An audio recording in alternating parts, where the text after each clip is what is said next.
Hello everyone and welcome back to Narrative Equity, the podcast. I'm MAHY-MA-SOMGA and today we're talking about the replica and the real thing. There is a moment in Synecdoche, New York, where the main character, his name is Kaden, is standing inside a warehouse, and the warehouse is the size of a city block.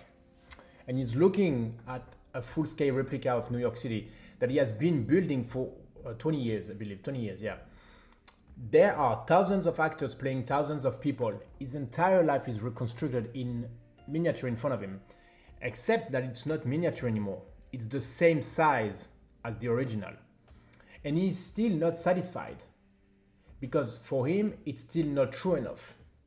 And I have thought about that scene more times than I can count because not only it's a great film, but also I recognize something in it that I'd felt before and couldn't name. The feeling of trying to make someone understand something real about you. And the harder you try, the further away the real thing gets. And that feeling, understanding it changes how you think about every relationship you have ever tried to build. And in whatever relationship you are right now with creation and what you are trying to create. So here's something I've noticed. The moments when I felt most connected to another person were almost never the moment when someone explained themselves clearly. They were the moment when something true kind of slipped out by accident. It could be like a story that went somewhere that the person didn't plan for it to go. And I'm sure you can see where I'm going with this. You can see what I'm saying. Have you sat across from someone who said all the right things and felt nothing? If you have sat across someone who said something slightly wrong, slightly too honest, slightly too revealing, at that time you might have felt something and everything clicked into place. So the difference between the polished version and the true version is where connection either happens or does not happen. And the psychological concept that explains it is the Pratfall Effect. Okay, it's one of the most contemporary findings in social psychology because in 1966, there's a psychologist named Elliot Harrison, and he ran an experiment. He had people listen to recording of a quiz. People were answering questions.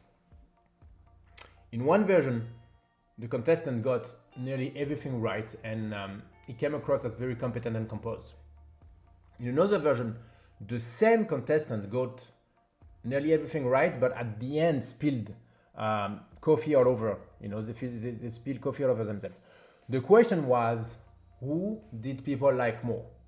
The answer was the one who spilled the coffee, and by a significant margin. Harrison called it the Pratfall Effect. The finding was this: competence makes you admirable, but a moment of human imperfection makes you likable. And likable, it turns out, is what actually creates trust.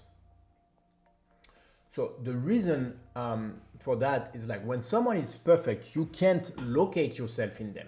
There is no gap between you and them that you recognize from your own life. There is a distance, if I say. But when someone stumbles, when something true and surfaces, you suddenly see yourself in them. And the moment you see yourself in someone, you trust them because you're no longer evaluating them. You recognize them and they are part of something that you know. And this is what Kaden is trying to build in that warehouse, and he can't build it because it's a replica so perfect that it becomes true. But the replica keeps following him, not because it's imperfect, but because perfection is structurally incapable of creating recognition. You can admire a perfect thing, but you cannot see yourself in it. So why stories specifically? Why not just be human, being perfect, spill the coffee? Because stories do something that a moment of imperfection alone can't do. They give the imperfection a shape. They take the stumble and put it inside a sequence with a before and an after. And that sequence is what allows another person to travel through the experience with you rather than simply observe it. And this is the neurological piece When you listen to a fact, the language processing areas of your brain activated. When you listen to a story, there like a real story with like all the details, with something at stake, the sensory cortex activates, the motor cortex activates, and your brain starts simulating the experience. You're not processing the information, but you are living inside someone else's memory. The neuroscientist Uri Hayson at Princeton spent years studying what happens to two brains during a story. What he found was something like pretty unsettling, I would say at first. But when a story is working, when it's true and specific, and the listener is really inside it, the brain patterns of the speaker and the listener begin to mirror each other.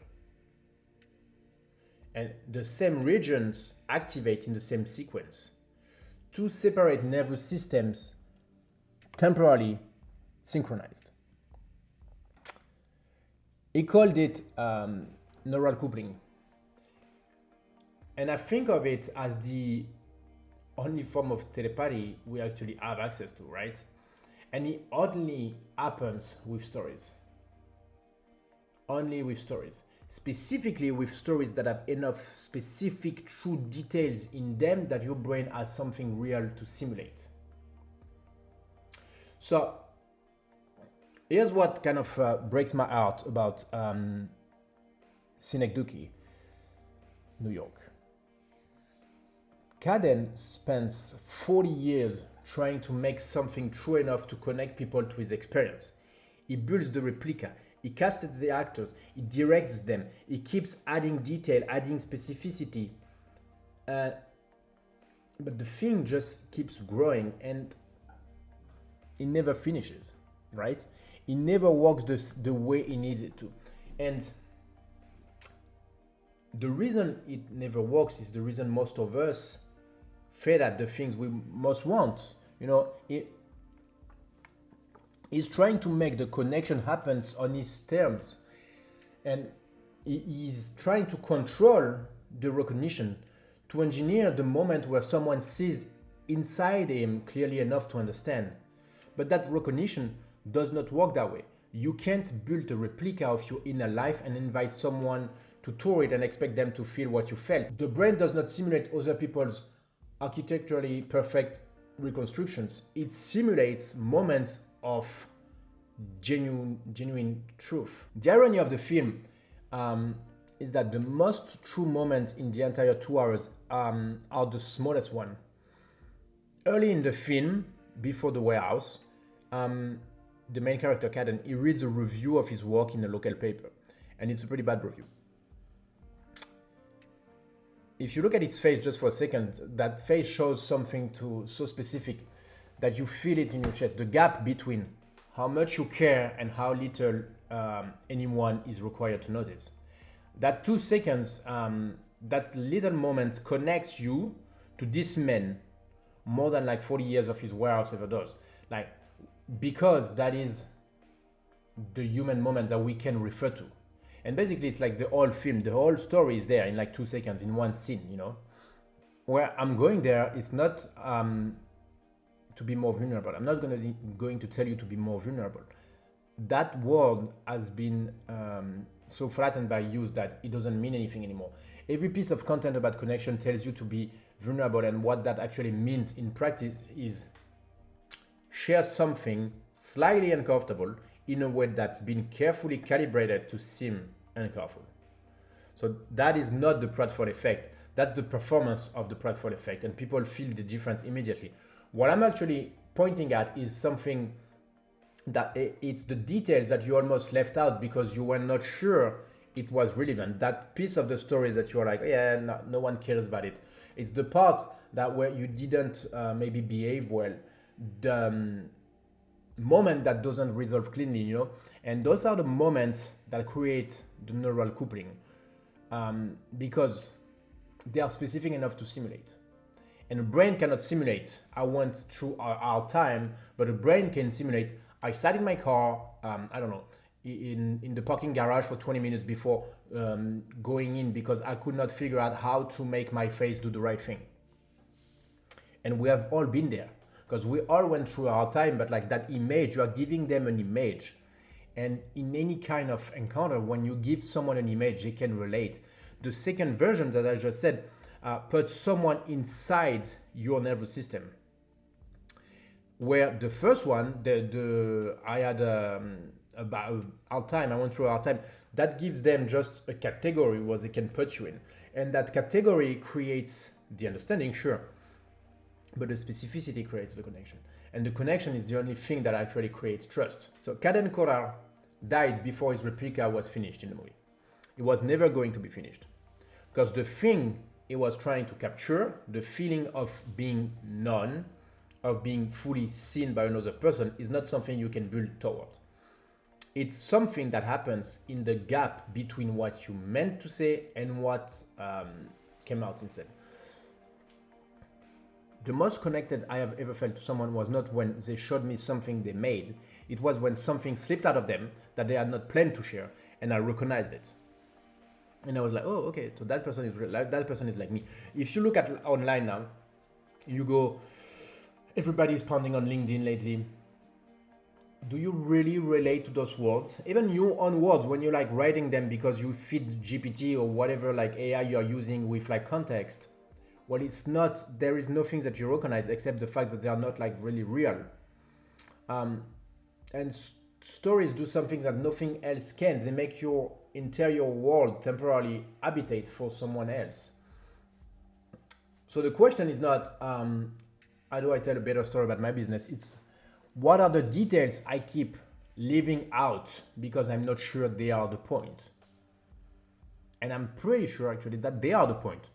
The replica is never the point. The moment before you decide to build it is the point.